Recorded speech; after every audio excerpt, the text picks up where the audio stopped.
So if they secure these two dudes, is Boychester no more?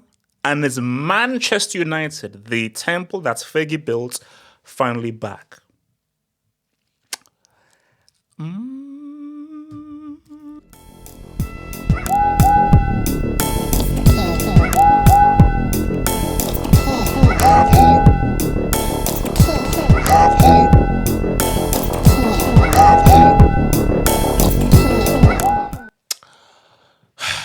Mbeumo, look, United have to make signings. And after that embarrassing Premier League display, all they need players. Like, no, it's bad. They need players. And for the kids at the back who maybe are like, what are you talking about? What do you mean by Premier League finish? This is Manchester United. They say, well, so why do you keep calling them Butchers Divided? I'll tell you why I call them now Butchers Divided, and I'll tell you why there is a wing built for them in Siberia in the Brentford Academy. This is because this is not AI, this is not CCG. I told you, YouTube has not bound to AI. So you're not allowed to use AI in YouTube. I can assure you right now, you're not looking at an artificial image. This is real. 15th, 38 games played, 11 wins, 9 draws, 18 losses, 44 goals scored, 54 conceded, minus 10 goal difference, 42 points. 42 points. By far, it's not even close, by far, the worst ever finish by Manchester United ever in the history of the Premier League. Horrible. Absolute disgraceful. And it was all compounded by them giving Tottenham, a club allergic to trophies, giving them their best trophy in 3,000 years. So it was an all-time of a disaster season for Man United, all time. So this summer is critical. It's monumental. It's pivotal. It's not even pivotal. It is pivotal. That's a new word. It's not pivotal. It's pivotal. That is how key this summer is for your boy Man United. So, Bryan Mbeumo to United. Here we go. Green lights from Brentford and club-to-club agreements reached for 70 million package. Contract agreed weeks ago with Mbeumo as the only one-to United move. Look, he is a good player. He's an upgrade. That's all we need to know. So, because see, it's not just about getting the best players. Obviously, your key aim is you want to get the best of the best. Okay, I want the best right wing. I want the best left back. I want the best DM. If you can't get that, I want better than what I have now. I want to upgrade on what I have now. Bryan Mbeumo is better than 2/3 of that United team. That just shows you how bad things are. Bryan, we're not talking about Roger Miller here. We're not talking about Samuel Eto'o. We're not talking about Jeremy. We're not talking about Rigobert Song here. So this ain't one of the most legendary Cameroonians of all time. But Bryan Mbeumo is better than 2/3 of United's squad. That just shows you how bad United have freaking been. And just how these guys have somehow been managing through. And every time you watch Brentford play, Mbeumo is always a guy that's causing issues. He's always a guy that's causing issues. You ask anything that, okay, Brentford, who's that guy? That's Mbeumo guy, man. That's Mbeumo guy, man. That guy is always causing issues. Always causing issues. Side note, Mbeumo was the guy, okay. That's actually linked so well. So I think Mbeumo takes free kicks. On Cameroonian duty, Mbeumo was taking a free kick. Guess who ran more than 30 yards to give him advice?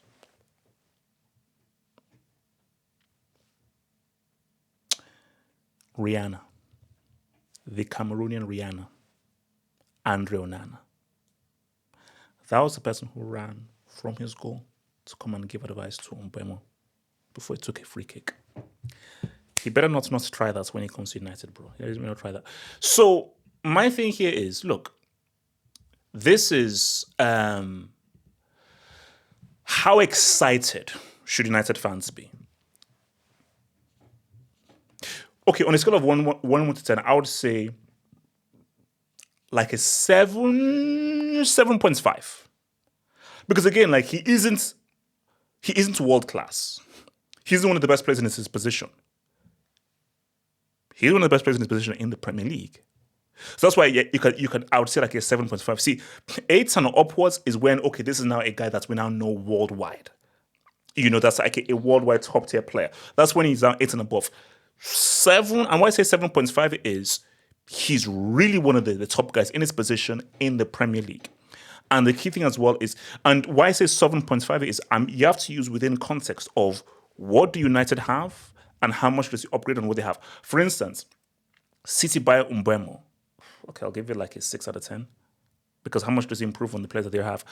Or Liverpool gets Mbeumo. Okay, so it's already half of Salah. Bro, who the hell the heck to do? Whatever do they have? Name me any player they must have had. Name any player that plays right, left, center, north, south, east, west. They're all freaking garbage. They're all garbage. Like, I remember I was watching one game and I was like, I'm looking at a United team that used to have the likes of Keane, Scholes, Giggs, Becks, York, Cole, Rooney, Tevez, Cristiano, Carrick, where you just see Rio, Vidic, Evra. You just see bola.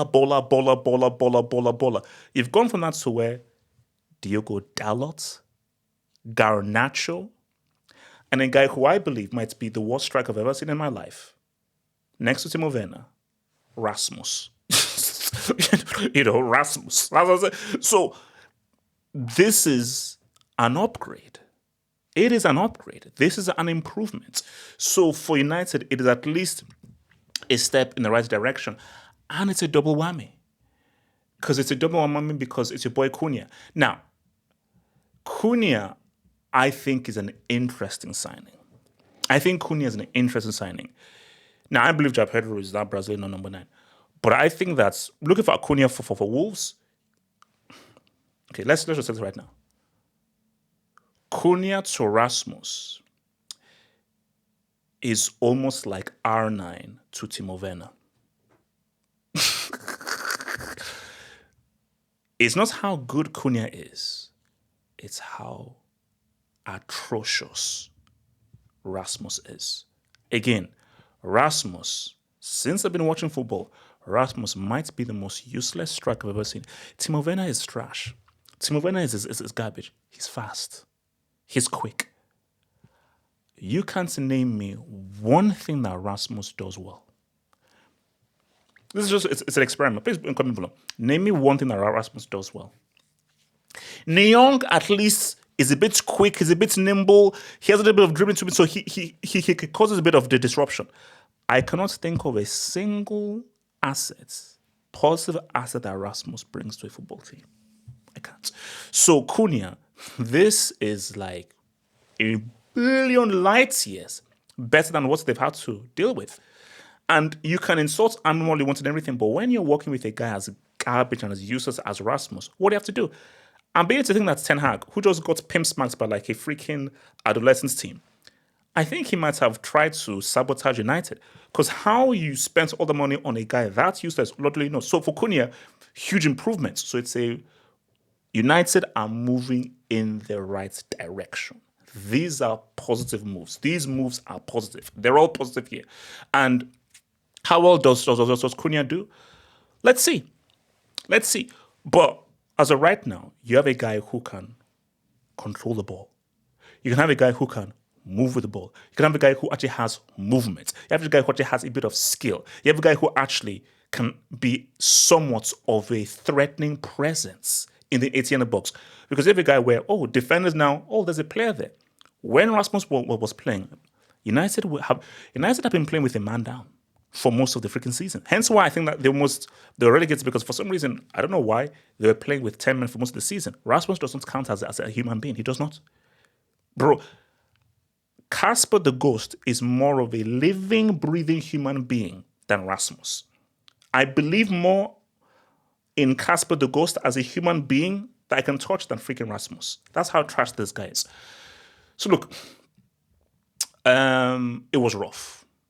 It was rough for Amorim, bro. It was a rough year. And I do believe the report that he wanted to quit. It was rough. And I still say it was a bad idea for him to come in so early.